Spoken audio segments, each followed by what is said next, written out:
Last lecture में मैंने आप लोगों को गूगल सर्च कंसोल के बारे में कंप्लीटली बता दिया था कि गूगल सर्च कंसोल होता क्या है एंड इसके बेनिफिट्स क्या क्या हैं जब आप अपनी वेबसाइट को गूगल सर्च कंसोल के थ्रू कॉन्फ़िगर करते हो। तो आज के इस लेक्चर में मैं आप लोगों को कंप्लीटली गूगल सर्च कंसोल की कॉन्फ़िगरेशन के बारे में बताऊंगा कि आप कैसे अपनी वेबसाइट को जीएससी के थ्रू कॉन्फ़िगर कर सकते हो। तो स्टार्ट करते हैं आज के इस लेक्चर को। तो जीएससी के कॉन्फ़िगरेशन के ऊपर जाने से पहले आप लोगों को मैं विजुअलाइज करा देता हूँ कि बेसिकली जीएससी के ओवरऑल काम क्या है। आप गूगल क्रोम को यूज कर रहे हो, मॉजिला को यूज कर रहे हो, सफारी को यूज कर रहे हो। बेसिकली जब आप साइट को सर्च करते हो तो कुछ इस तरह से इंटरफेस ओपन होता है जिसको कहते हैं SCRP। अब यहाँ पे मैंने अपनी वेबसाइट को सर्च किया हुआ है, लाइक यहाँ पे आप देख सकते हो सेकंड नंबर पे मेरी वेबसाइट अभी अपीयर हो रही है। अब मैं यदि इस लिंक के ऊपर क्लिक करता हूँ तो मैं पहुंच जाऊंगा अपनी वेबसाइट के ऊपर। तो अब यहाँ पे दो मेजर डिफरेंसेज हैं। द फर्स्ट वन इज कि आपको यदि वेबसाइट की एनालिटिक्स की वेबसाइट के ऊपर कितने यूजर्स आए हैं, वेबसाइट के ऊपर आपकी यूजर्स की एक्टिविटीज क्या रही है, ये चेक करना है तो इसके लिए आप यूज करते हो गूगल एनालिटिक्स का। एंड वेबसाइट के बाहर आपको SCRP के ऊपर यूजर्स की एक्टिविटीज को चेक करने हैं तो इसके लिए आप यूज करते हो GSC का, जिसको कहते हैं गूगल सर्च कंसोल। अब बात करते हैं इसकी कॉन्फ़िगरेशन के ऊपर। तो इसके लिए सिंपली आपको गूगल सर्च कंसोल ब्राउजर के ऊपर सर्च करना है एंड ब्राउजर के ऊपर सर्च करने के बाद आपको फर्स्ट URL मिल जाएगी Google search console tools. Simply आपको इसे ओपन कर लेना है। ओपन करने के बाद आपको कुछ इस तरह का इंटरफेस दिखेगा एंड यहाँ पे आपको स्टार्ट नाउ की बटन दिखेगी। सिंपली आपको इस बटन के ऊपर क्लिक कर देना है। इस बटन के ऊपर क्लिक करने के बाद आपको यहाँ पे जीमेल के थ्रू साइन अप करने का ऑप्शन मिलेगा। सिंपली अपने जीमेल के थ्रू GSC को साइन अप कर लेना है। अब साइन अप करने से पहले आप लोगों को मैं एक टिप दे देता हूँ कि आप जिस भी वेबसाइट के ऊपर काम कर रहे हो एंड जिस भी वेबसाइट को कॉन्फ़िगर कर रहे हो तो मेक श्योर उस वेबसाइट को ऑपरेट करने के लिए आप एक अलग से जीमेल को क्रिएट कर लो। फॉर एग्जाम्पल यदि यहाँ पे मैं अपने डोमेन को यूज कर रहा हूँ mrsuraj.com, तो इस कंडीशन में मैं mrsuraj@gmail.com यूज कर सकता हूँ। या यदि ये जीमेल अवेलेबल नहीं है तो मैं किसी और आईडी को इसी नेम से रिलेवेंट यूज कर सकता हूँ। फॉर एग्जाम्पल आपके केस में देखें तो जो आपका डोमेन नेम है तो आप उस डोमेन नेम से रिलेटेड, लाइक आपका डोमेन नेम xyz.com है तो आप xyz@gmail.com क्रिएट कर लो या xyzofficial@gmail.com क्रिएट कर लो।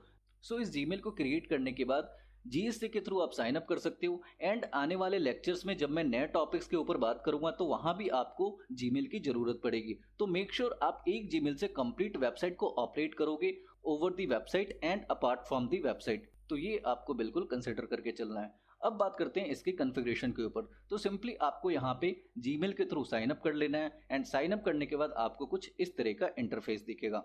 आप यहाँ पे देख सकते हो welcome to Google search console, to start select property type. अब यहाँ पे आपको दो ऑप्शंस मिल रहे हैं। The first one is domain and the second one is URL prefix. आपको सबसे पहले अपनी वेबसाइट की URL को URL प्रीफिक्स में ऐड कर लेना है। फॉर एग्जाम्पल मैं यहाँ से इस वेबसाइट की URL को कॉपी कर लेता हूँ एंड कॉपी करने के बाद मैं सिंपली यहाँ पे पेस्ट कर देता हूँ। इसके बाद अब आपको कंटिन्यू के ऊपर क्लिक करना है।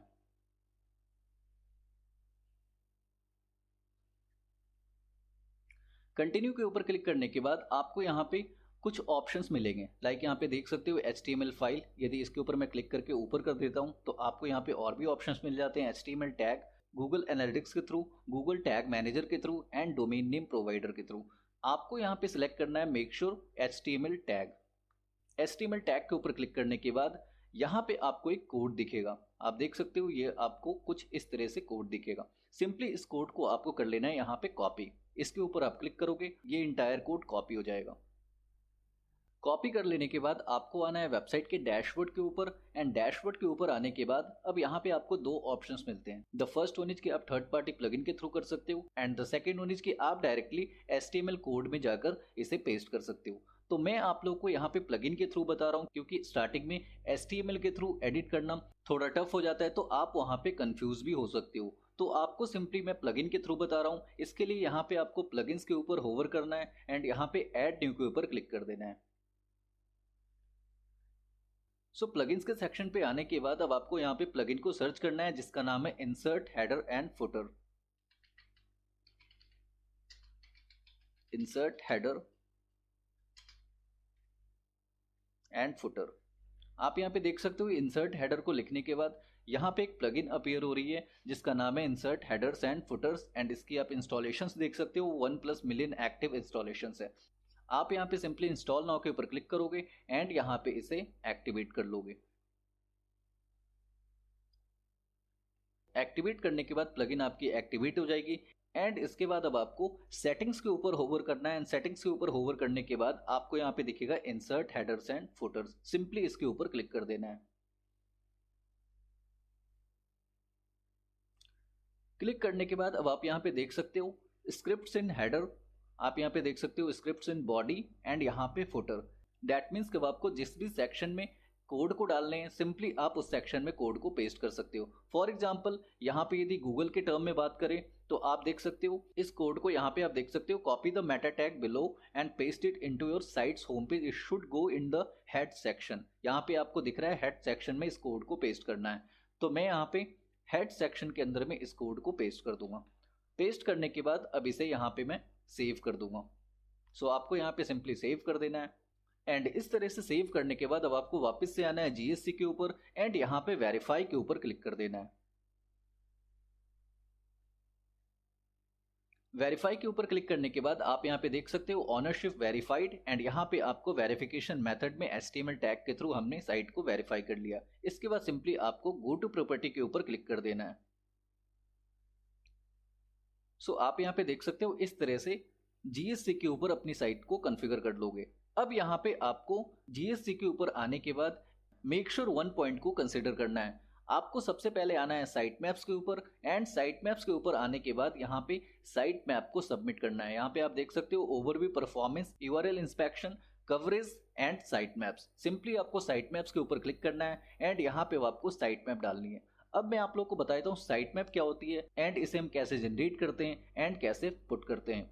सो साइट मैप बेसिकली आपके वेबसाइट की कलेक्शन ऑफ पेजेस की एक सिंगल लिंक होती है। दैट मीन्स कि आपकी वेबसाइट के ऊपर जितने भी पेजेस हैं, फॉर एग्जांपल मैं यहाँ पे अपनी वेबसाइट को ले लेता हूँ एंड यहाँ पे आप देख सकते हो बहुत सारे पेजेस हैं। एंड यदि इसको देखें तो यहाँ पे आवर मिशन एक पेज है, आवर विजन एक पेज है, इसके अलावा बात करें तो यहाँ पे ब्लॉग्स की एक पेज है। तो इस साइट के ऊपर बहुत सारे पेजेस हैं।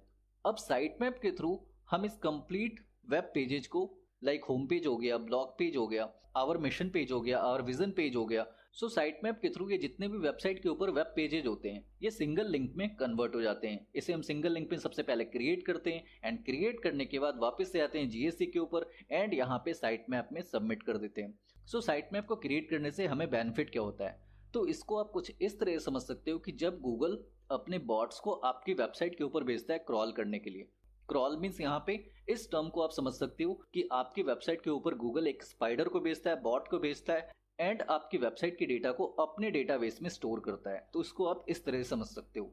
तो इसके लिए डेफिनेटली आपकी वेबसाइट पे क्रॉलर्स को भेजेगा, रोबोट्स को भेजेगा, स्पाइडर्स को भेजेगा एंड भेजने के बाद आपकी वेबसाइट्स कंप्लीटली चेक होती है कि इस वेबसाइट के ऊपर किस तरह के कंटेंट्स हैं एंड चेक करने के बाद उसे अपने डेटाबेस में स्टोर कर लेता है ताकि वो आने वाले यूजर्स को दिखा सके over the SERP page and over the internet. So हम साइट मैप को क्रिएट करके यहाँ पे सबमिट करते हैं। सो सबमिट करने के बाद गूगल के जो क्रॉलर्स आते हैं या रोबोट्स आते हैं वो इस साइट मैप को चेक करते हैं एंड साइट मैप को चेक करने के बाद वो डायरेक्टली आपके वेब पेजेज को एक ही जगह से क्रॉल कर लेते हैं। तो ये बेनिफिट होता है। सो साइट मैप आपकी वेबसाइट की इंडेक्सिंग में हेल्प करता है, रैंकिंग में हेल्प करता है। तो इस तरह से आप साइट मैप को समझ सकते हो। अब यहाँ पे हमें साइट मैप को सबसे पहले जनरेट करना है एंड देन सबमिट करना है। तो साइट मैप को जनरेट करने के लिए आपको सबसे पहले गूगल के ऊपर आना होगा एंड वहां पे लिखना है site map generator. For example मैं यहाँ पे आ गया एंड यहाँ पे मैं लिखता हूँ साइट मैप जनरेटर। आप यहाँ पे देख सकते हो साइट मैप जनरेटर। सिंपली इसके ऊपर आपको क्लिक कर देना है। क्लिक करने के बाद अब आपको यहाँ पे फर्स्ट URL मिल रही है, सिंपली इसके ऊपर आपको क्लिक कर देना है। अब यहाँ पे आप देख सकते हो योर वेबसाइट URL, सिंपली आपको यहाँ पे अपनी वेबसाइट की URL को सबमिट कर देनी है। तो फॉर एग्जांपल मैं यहाँ से URL को कर लेता हूँ कॉपी एंड वापस से आता हूँ इस वेबसाइट के ऊपर एंड यहाँ पे मैं पेस्ट कर देता हूँ। पेस्ट करने के बाद अब आपको स्टार्ट बटन के ऊपर क्लिक करना होता है। क्लिक करने के बाद अब ये कुछ टाइम लेगा। आप यहाँ पे देख सकते हो we are crawling your website, तो इसे कंप्लीट होने देते हैं। सो कंप्लीट होने के बाद अब आप डिटेल्स को चेक करना चाहते हो तो सिंपली इसके ऊपर क्लिक करके आप चेक कर सकते हो, अदरवाइज इसे आप सिंपली कट कर सकते हो। एंड यहाँ पे जब आप कंप्लीट का ऑप्शन देख लेते हो, लाइक यहाँ पे आप देख सकते हो कंप्लीटेड, इसके बाद अब आपको आना है वापस से जीएससी के ऊपर एंड यहाँ पे आपको लिखना है साइट मैप। आप मैनुअली लिख सकते हो and .xml, site map .xml। इसे लिखने के बाद सिंपली आपको यहाँ पे सबमिट बटन के ऊपर क्लिक कर देना है। That's it. आप देख सकते हो यहाँ पे साइट मैप सबमिटेड सक्सेसफुली। तो इस तरह से हमने यहाँ पे साइट मैप को जनरेट भी कर लिया एंड यहाँ पे सबमिट भी कर दिया। आपको यहाँ पे किसी भी एलिमेंट्स को डालने नहीं होते हैं, ओनली sitemap.xml लिखना है, दैट्स इट। इसके बाद आपको सबमिट कर लेना है। अब यहाँ पे आप देख सकते हो सबमिट करने के बाद स्टेटस में आप चेक कर सकते हो कुडंट फैच। आपको सिंपली इस साइट को एक बार रिफ्रेश कर लेना है। फॉर एग्जाम्पल यहाँ पे मैं जीएससी को रिफ्रेश करता हूँ तो आप देख सकते हो यहाँ पे स्टेटस में सक्सेस आ चुका है। तो इस तरह से आपको साइट मैप को भी सबमिट कर लेना है। सो ये थी complete information about the GSC installation and site map submission. Hopes आपको एक कंप्लीट इन्फॉर्मेशन समझ में आई होगी। मिलते हैं आपसे अगली वीडियो में। Till then good bye.